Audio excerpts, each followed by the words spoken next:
começar falando, obviamente, sobre as suas pretensões enquanto presidente da República, né? Por exemplo, qual seria a primeira medida que você tomaria caso estivesse aí à frente da presidência? Vamos lá, no dia 5 de janeiro de 2027. Dia que agora o presidente toma posse no Brasil, graças a Deus, porque antes era de 1º de janeiro, não havia nenhuma autoridade internacional, porque estava tudo no Réveillon.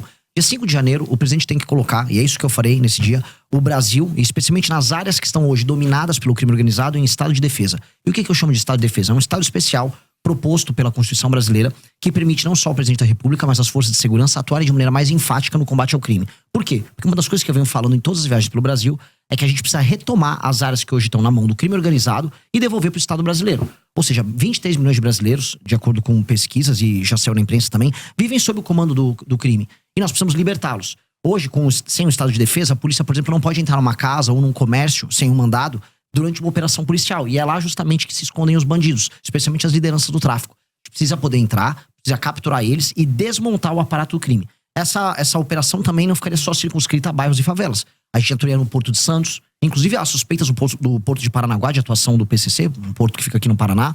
Porto de Pecém, por exemplo, lá no Ceará, ele está sendo alvo de uma tentativa de tomada agora do Comando Vermelho.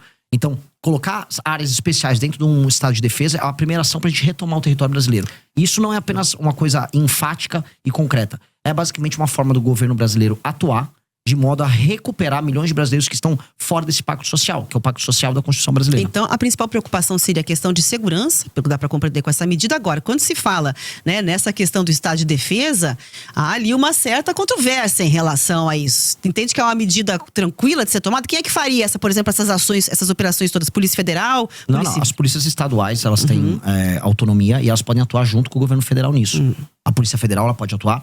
Forças Armadas podem atuar apenas de maneira auxiliar. Elas não têm nem experiência de combate.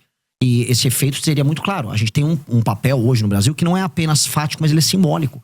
A gente está aceitando o Estado brasileiro que milhões de brasileiros vivam à margem da sociedade. Que eles vivam basicamente num Estado paralelo com regras paralelas. Então, há de ser enfático nesse tema. Até porque mais radical e mais absurdo é a gente aceitar que o crime organizado exista.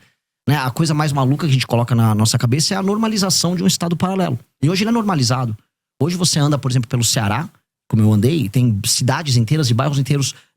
Santa Quitéria é uma cidade tomada pelo Comando Vermelho, bairros inteiros de Fortaleza. Lá tá ali, você vê, o cara picha no muro. Essa área você pode entrar, essa área você não pode entrar. Essa área você pode fazer comércio, essa área não pode. A gente aceitou isso. Ao naturalizar isso, a gente naturalizou o absurdo. Mas depende do desejo do presidente da República, pura e simplesmente, essa definição, como você traz? Primeiro depende do desejo da população em votar num presidente que tem essa agenda. Então ela tem que ser majoritária na sociedade civil. Então, ao invés de eu ficar jogando platitudes, vir aqui e falar, não, eu quero lutar pelo povo.